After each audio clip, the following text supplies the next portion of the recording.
So please, musijaribu tena. You're wasting your time. Yeah?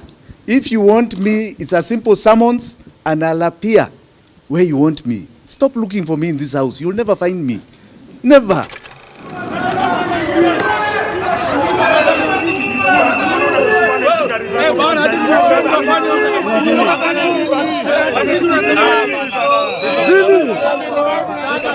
And they took an inventory of everything that they thought will assist them in their investigations. What they took were 3 flags, iPhones, iPads, a receipt for Total Energies. That is all that the state at that time deemed to be criminal evidence to be used against. As the controversial businessman left his city hotel, he claimed that he noticed that he was being trailed by unknown individuals, prompting him to switch directions at random in the hope of shaking off the trailers. But he claimed that the officers could not back off and managed to block his car when he got to the Museum Hill Road. From my lunch at a hotel not too far from here. And on my way, I was on my way home. Just here at the Engine petrol station, a vehicle tried to stop us, brandishing guns and walkie-talkies. Saga, online media, your favorite channel, online media.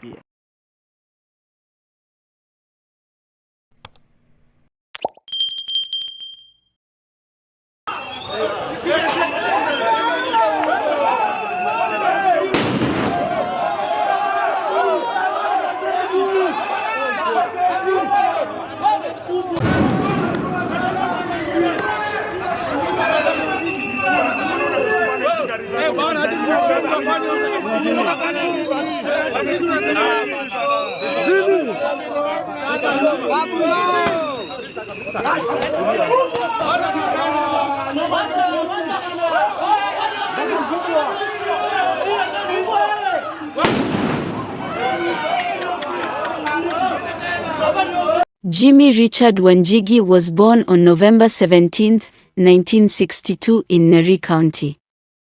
His father is known as James Mena Wanjigi and he is the former Kamukunji Member of Parliament and also a Cabinet Secretary. His mother is known as Mary Wanjigi. Jimmy Wanjigi was born as the second child in a family of 4 children. He started his primary education at Woodley Nursery School. He later went to St. Mary's High School where his schoolmates were Uhuru Kenyatta and Gideon Moi. Jimmy Wanjigi joined New York University in Canada where he studied business from the year 1982 until the year 1986. Later he went for his master's at Daystar University. He is the Chief Executive Officer CEO of Kwacha Groups. This is a privately held family offices with interest in various sectors of Kenyan economy such as agribusiness, financial services, industrial and real estate. Jimmy co-founded Kenyan first garbage collection company known as Beans. On 15 March 1977 he married a very beautiful woman by the name of Irene Sisa. They met at a birthday of a mutual friend and he later invited her on a date. They met when he was in his mid-30s. After their first date they got engaged 6 months later and they married each other a year later. They have been married for over 25 years and they were blessed with 2 children. Their children are known as Mena Wanjigi and Wamboi Wanjigi and they were sent to study at the Institut Lurosi School in Geneva in Switzerland. Jimmy Wanjigi was the quiet force behind the elections of Uhuru Kenyatta as the president in the year 2013. In November 2017 his wife saved him by hiding him downstairs. During this time the government of Uhuru Kenyatta had sent over 100 police officers to raid his palatial home in Muthaiga. The police put his house under siege for 3 days but they could not find him because his wife hid him in a safe place. By then Jimmy Wanjigi was allied to NASA, which was led by Raila Odinga after shifting from Jubilee Party, which was led by Uhuru Kenyatta. He was one of the great financiers of National Super Alliance NASA. Jimmy is a very rich man. His net worth has been estimated to be 50 billion Kenyan shillings. His investment also included London's Park Lane at Muthaiga. He owns expensive cars, which includes black Rolls-Royce Phantom Coupe, Mercedes-Benz S500 2016, BMW 7 Series, Porsche Cayenne 2018, Land Rover TDV6, Toyota Land Cruiser V8 2015 model, Mercedes-Benz E350 2018, among others. Jimmy Wanjigi also owns a Eurocopter EC-135YJWJ. The chopper is worth 167 million. His other investments are in Zurich and Dubai. Jimmy Wanjigi, who is the leader of Safina Party, announced that he would contest for the presidency in Kenya in the 2022 general elections. He took lawyer Willis Otieno as his running mate, but they were disqualified by IEBC for not meeting the threshold. And they took an inventory of everything that they thought will assist them in their investigations. What they took were 3 flags, iPhones, iPads, a receipt for Total Energies. That is all that the state at that time deemed to be criminal evidence, to be used in a criminal court. Subsequent to that, at around 6 a.m. in the morning, a new team of over 100 officers, all of them armed with AK-47 assault rifles, all of them, their faces covered, conducted a further raid in this residence. And they assaulted members of this family.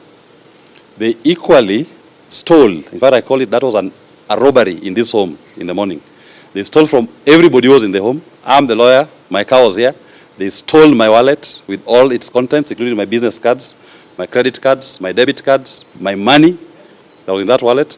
They stole from the servants. They stole from Jimmy Wanjigi's own mother, from her wallet. They took her money. They stole from Jimmy Wanjigi's wife. They stole from Jimmy Wanjigi's children. Watches, jewelry, money. Anything that was deemed to be valuable was stolen from this house. We heard the Inspector General of Police acting, saying that they've recovered tear gas canisters, Motorola chargers. This time we've caught them. We have CCTV footage capturing police officers planting tear gas canisters and those paraphernalia they're claiming on the motor vehicle that they towed out of the gate. This is the operation. This time we'll meet them in court and we have the evidence on CCTV and we're going to share it liberally to all and even to a court of law. There is no offense which Mr. Wanjigi has committed that warrants the kind of police response that comes to blockade his home. If Mr. Wanjigi is a Kenyan as he is, then he has a right to demonstrate, he has a right to support anybody demonstrating, and he has even indicated he is even willing to donate blood for those who need blood if they've been injured by the rogue police officers. That cannot be a basis for anybody to raid Mr. Wanjigi's residence. Very good. It's been the experience. Very interesting. Very interesting. Where's Willis? You've told them everything? I've told them everything. Unless there's any more question they have to you. Okay. Yes, we do. Let me say something very short. 7 years ago, you know, they say the more things change, the more they stay the same. 7 years ago, right on these steps, had a similar incident and a similar press conference. We were vermewed for 3 days. This time it has been for 2 days. For nothing else but expressing our political right to express ourselves and be part of the democracy that our Constitution enshrines. My late father stood on these steps here, and he said something that was very profound. He said that you must distinguish between the personal and siasa. Siasa, wanaume na wanagombana nayo huku nje. You don't bring it to somebody's personal home. William Ruto, we can gombana huku nje. Siasa. Don't bring it to my home. In this home, you have assaulted my wife. You have assaulted my children, my Gen Z children. Those policemen assaulted them. You have vandalized the home. You have stolen items here. You have broken items. What has that got to do with the siasa we do outside there? This is my home. This is where my children are. But I say my children are alive. There are very many children out there since the protests that began in June that are dead. Their mothers are still grieving. Why are you harming people's children? Just because of expressing their political will and direction and expressing themselves as per Article 37, the right to demonstrate. Jana tuliona maajabu. We went to give Gen Z what we believed was a much needed support on Nane Nane. We hit the streets. We were there no more than 5-10 minutes. And we were tear gassed like you cannot believe. Driving out of town, we were chased to this home. And it has been a siege since that time, where hundreds of police officers have been here. And they have done criminal things you cannot believe, all in the view of looking for me.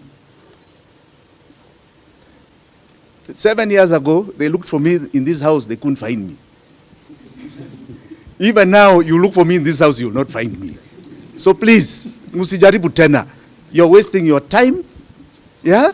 If you want me, it's a simple summons and I'll appear where you want me. Stop looking for me in this house. You'll never find me.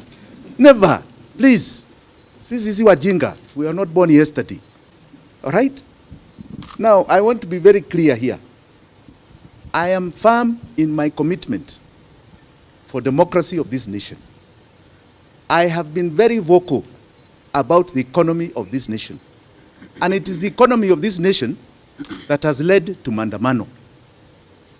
There is no economy here. William Ruto, you are collapsing the economy of Kenya. That is what I speak about.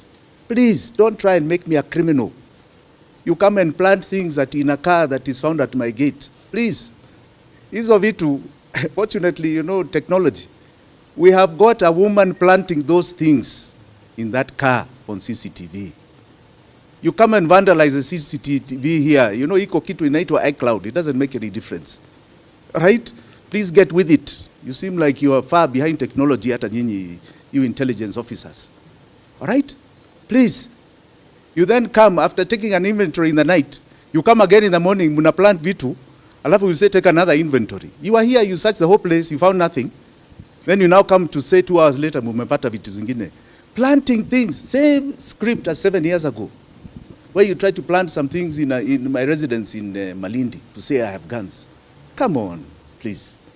We are not children anymore. Face up to reality.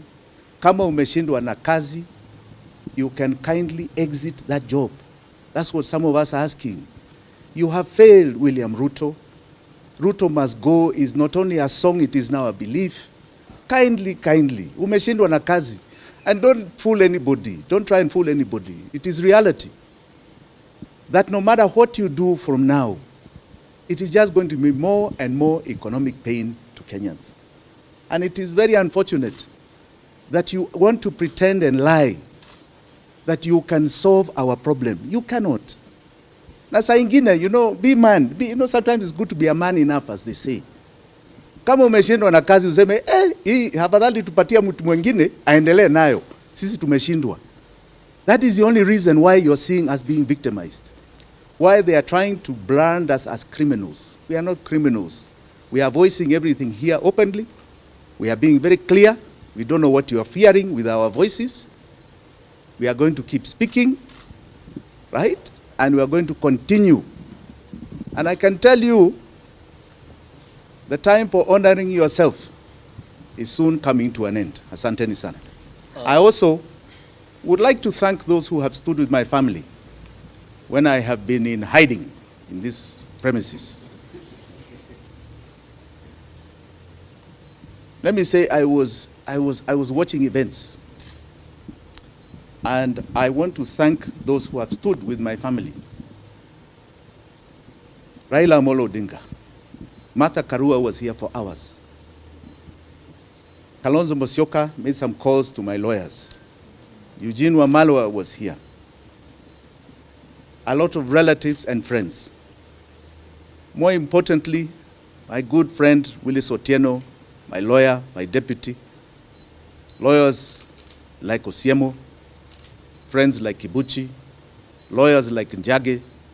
I can tell you the list is long. And I want to encourage Kenyans. There's nothing like brotherhood and neighborhood. There's nothing better. Only family is better than that. Stand with your people, stand with your person next to you when they're in problems. Stand with them when they are doing the right thing, but they are in problems. Tomorrow it will be you if you don't stand with them. I can say today people stood with me. For those kids who have been killed during this Mandamano, I want to tell you with all my heart, I stand with you. I stand with those families. And if you want to kill more William Ruto, don't worry. You know, you also have children. The curses of God are wide and far. Be very careful. Very careful. Very, very careful. Because with every bad deed you do, you define your exit. And history has a lot of records. So kindly, stop killing our children. It's about time we stop those tabias. So please, Kenyans, stand with those who are hurting for expressing their democratic right, for voicing their opinions, for standing up for the better of Kenya, because that's what they're standing up for. God bless you all. Asante sana. Yes, Honorable Jimmy, have you recorded any statement for A statement with who? this end, with the DCI? Have I received summons? You haven't received any summons? No, who has summoned me? I've received no summons. What statement? About for what? Have I committed a crime? The breakage they've done in your residence? Oh, against them? Yeah. Oh, that I will sue them for monies they cannot believe. Probably how much? A lot of money. They are doing the assessment. Yes. Maybe perhaps for you to give us a rough estimate of what exactly they've destroyed there, just a rough estimate. You know, I have just more or less surfaced. So you let us do our assessment. You know, they are experts who do that, right? But millions of shillings. Yes. Is that from the government? Have they said it? Who has said it? Which government has said that? I sue them directly. But let me also say this. Let me say this. Let me say this. Let me say this. Let me say this. I don't know what funding Gen Z is. Let me be very clear, and I want you to catch me very clearly. June 18th, when the first Mandamano began, there was a request for money to help those who had been jailed. I publicly donated money to help many come out of bond. Some came out on free bonds, others were bonded. I even put it on my Twitter feed, X, that I have done so. Let me also add, but let me tell you, if there was somewhere to fund them, I would fund them. If there was some channel, I can take the little money I have to make sure that they have water and that they have toothpaste so that they can handle this tear gas that is illegally thrown at them. I would do it. Are they doing anything illegal? No. They're exercising their democratic right. All right? So I would like to know which government agency is saying I am funding, and what is this funding? They're looking for scapegoats. They started with, I think, Russia. Then they went to Ford Foundation. Now it's Jimmy Wanjigi. Please. Yeah, we're not stupid. This is just a big joke, right? They are looking for scapegoats. They are the cause of this problem. William Ruto is collapsing the economy of this country. The problems are just not even begun yet. You see problems here you've never even imagined going forward, right? He's a sinking ship, and he's looking for scapegoats. I'm sorry, Kenyans will not be your scapegoat, and I will not be either. Maybe we've seen you publicly advise the president on how he can get us out of the debts that we're in. Has he tried to reach you so that you can be able to maybe help him to do so the way you've been advising on? Let me put it a different way. When William Ruto came to power, I gave him a year to try and sort out the debt problem and the issues plaguing this country. And I said I will not comment anything against him until his first budget. After his first budget, I communicated with him. And I was very clear that he is committing illegalities in his budget. He didn't seem to understand, or he was deliberately not understanding what I was telling him. I subsequently told him that I would challenge him on the illegalities that he is committing on our financial laws. That illegality has been challenged. It started with the Finance Bill of 2023 that you saw Kia Omtata progress. And I can tell you a lot of my own experts were the ones who gave the information and did the draft. People like Willis here were part of that drafting. And you can see, just a week ago, the Finance Bill of 2023 had been angushwat, silly angushwa, by the courts of law. The 2024 Finance Bill was angushwat by Gen Z. The interesting thing that William Ruto should know, and the government should know, is that that ruling has far-reaching effects. It takes us back to the revenue of Uhuru's Finance Bill of 2022, which means today VAT on petroleum should be at 8%, not 16%, for example. He has continued to impose a 16% VAT on petroleum as an illegality over the last 1 week or so. Now, what is more far-reaching is that that ruling said the following, that the revenue estimates as envisaged in the Constitution of Kenya have never been tabled by William Samoei Ruto in his first budget and his second budget, this one. And that thus the finance bill is illegal now and unconstitutional. It means his appropriation bill, where you anchor revenue estimates and expenditure estimates, are illegal. That is what is called the budget. So his budget of 2023 was illegal. His budget of 2024 is illegal. It means the debt that he's proposing to take and he has taken since he came to power is illegal according to the laws of this country. So I want to tell you, you're going to see what you call economic collapse, perpetuated by constitutional illegality by one man called William Samoei Ruto. He will see it, it's coming, you will all feel it, but I want you to understand, he is the one who's done it, and it's deliberate. And because it is illegal, it cannot fall on our shoulders as Kenyans. We are not going to carry that burden. He has to carry it himself. It is not going to be put to us to deal with. He has to deal with that illegality. So yes, I have told him. I've told him countless times. But he perpetuates the same.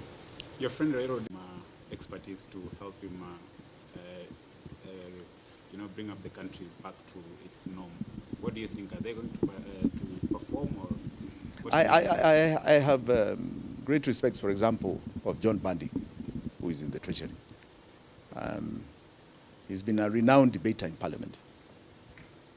He's a man of detail. I just feel pity for him that he's joined a sinking ship. And even where things have reached today, I don't think he can solve the problem. He can't. It is too deep a problem. He cannot solve it. He cannot. You need to change the top. Not the middle, not the bottom. You need to change the top. I think that's enough. Thank you. Thank you. Santeni. As the controversial businessman left a city hotel, he claimed that he noticed that he was being trailed by unknown individuals, prompting him to switch directions at random in the hope of shaking off the trailers. But he claimed that the officers could not back off and managed to block his car when he got to the Museum Hill Road. The officers, he said, then demanded that he alights from the car, but he refused. The officers then managed to leave after realizing that members of the public were milling around the car. The officers allegedly demanded that Wanjigi attend a court session in Nyeri tomorrow for an offence unknown to him. I would have been called, I would have written a statement, I would have known what it is about.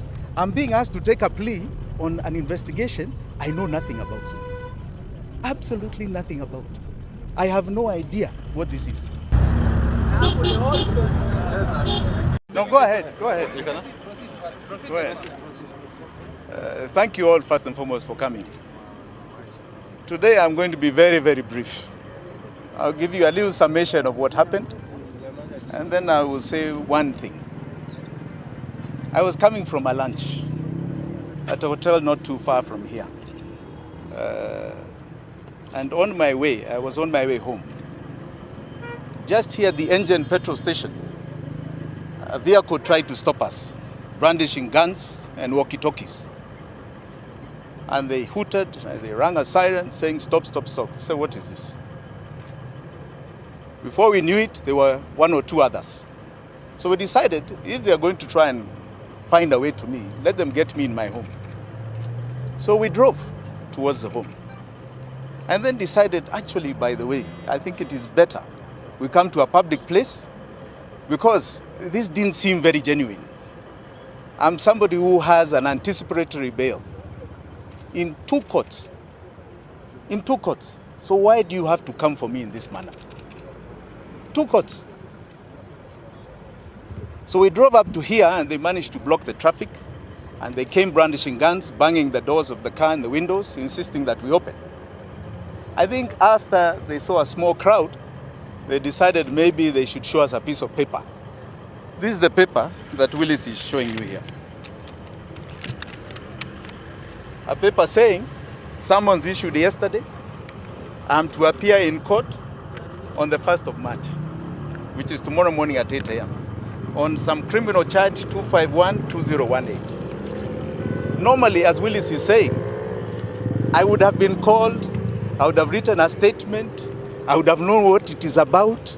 I'm being asked to take a plea on an investigation I know nothing about. Absolutely nothing about. I have no idea what this is for. Nobody has called me, nobody has bothered to try and ask me anything to do with this criminal charge. Now, I said it at my house. They came to my house with over 100 men. Over 100 men on some purported charge that they have found guns somewhere or they are coming to search. Up until today, they've never called me to record a statement of what they did in my house. Never. Never. Never. They have never offered any evidence in court where we are in court for anticipatory bail of any kind that there is any investigation on me. Now, today you chase me all over town to serve me a summons. The other day it's my passport. The time before that, it is something about gun revocation. As I said in my house, this is also becoming comical. Another day it's an obituary. It's a persecution. It's a persecution. And really, I would like to address my old friend, although I don't think we're friends anymore. He was my friend until he burst the door of my house. So I say I want to address my old friend, and you know who I'm talking about. Please, Uhuru Kenyatta, you are not going to become legitimate by persecution of Kenyans. I'm just one case. You will not become legitimate by persecuting me or anybody else. Legitimacy is gotten from the people of Kenya. And please, you cannot force yourself on anybody. You cannot. There's nothing any of us are doing that are outside the law. Nothing. We are exercising our democratic rights as enshrined in the Constitution. And everybody who believes in this Constitution should recognize that we are being persecuted for nothing else, following the Constitution to the letter. To the letter. To the letter. And being bold enough to stand up before everybody and say, we are standing up for it, we are going to abide by it, no matter what. I said the other day outside CID that these are dark days. They are very dark days. but they'll soon be over. Please, Kenyans, there is a dawn coming. They'll soon be over. Don't worry. We will take the hits, as you can see. We'll take them. These days are soon going to be over. Please, there is a lot of hope in the future. Don't despair. Don't become desperate. Others are the ones who are desperate, not us. You can see I'm smiling here. What was very clear, they wanted to arrest me, keep me overnight and present me some court somewhere. I don't know for what charge. Fortunately, because of Wananchi, they didn't want to break the car. They didn't want to break the car. So we are here. If we are meant to appear in court tomorrow, my lawyers will tell me, we will appear. But I want to assure you, dawn is very near. Very, very near. Please rest assured it is very near. Thank you very much.